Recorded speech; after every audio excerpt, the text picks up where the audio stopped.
غوايnер, a man who's often referred to as the father of the internet for Africa. Thank you very much for taking the time to talk to us. Let's start out in terms of Icann and the way it is viewed and what it should be around the world. What are your perceptions of Icann as a global entity? Okay, Icann, when it started around 98, did not have many Africans participating. And so we took it upon ourselves to actually try to increase the African participation, and one would consider that as the beginning of more global inclusion in Icann's activities. When did you first start to become involved with Icann?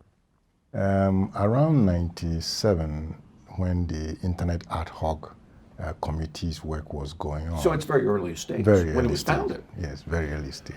Have you seen a difference from those early days to now? Have you seen a difference with the organization as regards its outreach to the rest of the world? There's been a big difference. Of course, it was gradual. The difference is that there's much more participation from Africa, and there's also much more activity of Icann in Africa than before. And the participation is not only from the technical community, which was the case in the beginning, but you can see a wide spectrum of disciplines participating, from legal to civil society to governments and so on. So on the whole, there has been an increased participation from the region and increased presence of Icann in the region. Why is it important that there be global participation in this organization? Well, we view the internet as for all and as an essential resource for development. And for such a public interest resource, participation is crucial, because there may be some side effects in the development or adoption of the internet, and to ensure that the side effects are not so negative in impact, participation must be strong, not only in numbers, but in the diversity of the participation. And from that point of view, I think it's a good thing that Icann is doing. In the early days of Icann, was there a legitimate effort to outreach to the global body, or was it pretty much a token effort where Icann said, yes, we're a global body, but there weren't a lot of efforts, there wasn't a lot of concentration on a variety of languages and translations? What was your sense between then and now? Okay, from my point of view, Icann has always been interested in global participation. It may have been that certain regions were not as prepared because we had much smaller networks. And it's true that the initial participation was from the technical community, but there was always an open door. And in fact, that is the reason why we were able to increase the African participation in Icann. So I believe that Icann has always made an effort commensurate with the stage of development for Africa to be involved.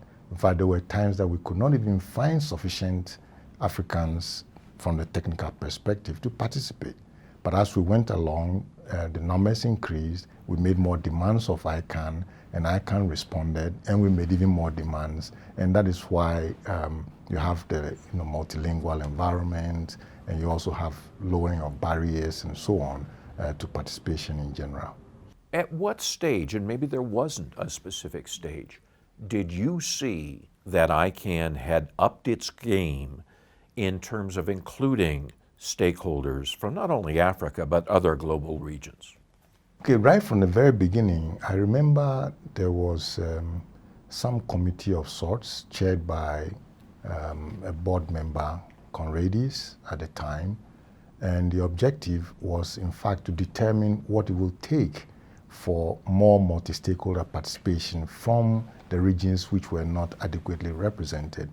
And that effort did define a number of things that, if maybe emphasized, would result in increased participation. So it has always been a conscious concern right from the very beginning that there should be sufficient participation, especially from the underserved regions. I'm willing to bet that in the early days, when you would talk to your colleagues on continental Africa and you were talking about Icann, they would go, what the hell is Icann? How has that changed? Okay, there's much more knowledge about the internet in general and also about some of the resources that Icann, one would say, administers or manages. And so there has been a significant improvement in the awareness of the role of Icann. Some thought Icann was something in the US, but now it's different. Now we see numbers registries issues, we see domain names issues, we see in general public policy related issues, and people view Icann as a significant player in that regard. And the government engagement has also been very constructive. So the viewpoint has changed. Of course, there's a lot more work to be done, but I'd like to point out that the work is commensurate with the state of our internet development. The faster Africa develops, the improved engagement and participation in Icann. It's often said that Africa is the next growth center for all forms of telecom, but specifically internet expansion. Is that true? Oh, very true. Very, very true. Because now you're beginning to see governments come up with policies regarding internet and internet development. You see them talking about ICT and ICT planning and so on at all levels. You see governments trying to roll out their own networks using the same TCP/IP internet things. And you see governments moving into open data. All these things ride on the internet. And so I would say, countries are beginning to come in, not only from the government side, but from all the other groupings. You see groups pushing for, inclusion, expressions, freedoms of expressions. You see groups pushing for protection of minors. All different types of stakeholders. All. Now it's very wide open. And I think that's a good thing. Neil, does anything specific have to happen to increase the involvement to an even greater level? Okay, for me, the first thing is education, because some of the challenges are capacity oriented, both in terms of engineering capacity, but as well as policy related capacities, and prioritizing internet-related issues in the minds of the biggest players in our environments, being governments. And the educational system needs to undergo some reforms to adopt more of the computing science technologies that underpin the internet. And we need to venture into some new areas that depend on the internet as well. So yeah, there's work to be done, but I think we are in progress. In the right direction. In the very right direction. How does the work of the panel on public responsibility framework relate to Icann's goals in terms of global expansion? Okay, public responsibility is extremely important so that we value the resources that have been given to us and use them in a responsible manner. I think the work of the public responsibility in Icann made significant progress in the eyes of governments who see themselves as, you might say, custodians of public interest. So in that area, we did get a good match of Icann-focused interests and the interests of government. It was concurrent. That was very good. At the same time, it helped assure non-government oriented organizations that Icann is acting in a responsible way, and Icann itself had a definition of public responsibility which was very effective, and it's been discussed in important forums like IGF and so on. So all these things I thought were helping in a good way. The IANA stewardship transition has now occurred successfully. Did you notice a difference? Was there a lot of discussion, resentment, argument about the U.S. unique role in Icann before the stewardship was accomplished? And if so, how has that changed now that the stewardship has occurred? Okay, prior to the transition, at least in the African context, I recall that around 2011 there was a meeting in Senegal, and ministers in Dakar, they issued a communique asking for more inclusion in general in a variety of different ways. That was an indication that something was not right in the sense that governments from Africa were asking for more involvement. I know that it was underpinned by the US being perceived as a sole oversight. And it also occurred in many other international forums that I had been working at. However, from the transition and the play that we saw of multi-stakeholder activity at work, many governments began to feel at ease that not only is US being generous to give quote-unquote oversight to a multi-stakeholder body, but Icann was also going through a process of increasing participation and people appreciation of the multi-stakeholder processes. So that, I think, did a lot of work in advancing the interest in that regard. And I'm sure you probably may have noticed more African participation in GAC from the government point of view, and also in the other sectors as well. So it did a lot of good. That brings me to a question. I'm interviewing right now. We're in Johannesburg. We're at Icann 59. As I look around, I see many more African attendees than I've seen at previous Icann meetings. Are they here trying to figure out what is Icann, what's this about, to see whether or not they want to be involved? Or are a large majority of the attendees, they know what Icann is, and they're ready to start working in the organization? Give me a sense of it. Okay, it's a mixture. Well, when Icann comes to a region, the region gets mobilized to participate, and so you see a good number of newcomers, new entrants, or people who are interested but have never had a chance, because it's closer. That makes a difference.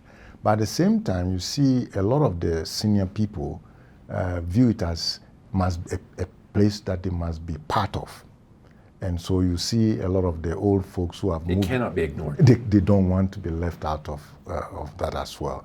And so it creates a good atmosphere for exchange among the experienced and the new as well. Some governments would normally not go to Buenos Aires from Africa to participate, but when it is in Africa, they feel obligated to be present. So all these factors actually, contribute to the mix of participants that you see here.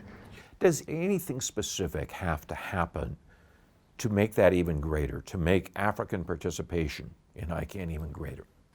Okay, I think we are doing it, but we need to do more of it. Okay, presence of Icann in Africa makes a big difference, because we are looking to own something, own a piece of Icann, quote unquote. Okay, and so the more there is presence, the better the participation will improve. By presence, do you mean opening up more Icann offices? We have an office now in Nairobi, or do you mean have more meetings here? What are you talking about specifically? Okay, I'm talking about more meetings, more leaders here, but more activities, more participation with us. As if there is some meeting that is important happening in Africa, we like to see Icann present more. Okay, if for instance there's something going on with research and education networks, which is a major pillar of our work, we would like to see more Icann presence. Icann should be visible within the different caucuses that we are developing, whether it is in the names area, that which is directly related to Icann interests, or for example in the research and education networks area, which is not directly in Icann's interest, but it's a more important forum that is also advancing the internet. We'd like to see more of Icann presence. Of course, more offices makes a difference, because Africa is very huge. Okay, and so it's good to have one in Kenya, but if we can do more, because there should be more. Yeah, there should be more. It will make a difference, because we have 5-6 sub-regions, and if it appears that only one sub-region, then participation will not be as much as if you had 2 or 3 of them covering. So what I'm hearing you say is Icann's going in the right direction. It just needs to go further. Correct. Yeah, because engagement can't stop at the first step. You have to continue and do some more. You have to communicate. Icann has to communicate that it is genuinely reaching out, okay, both to governments and to different geographies and to different communities, and I think that helps. Nick Quainer, considered the father of the internet in Africa, thank you again for taking the time to talk to us. Yeah, it's been a pleasure.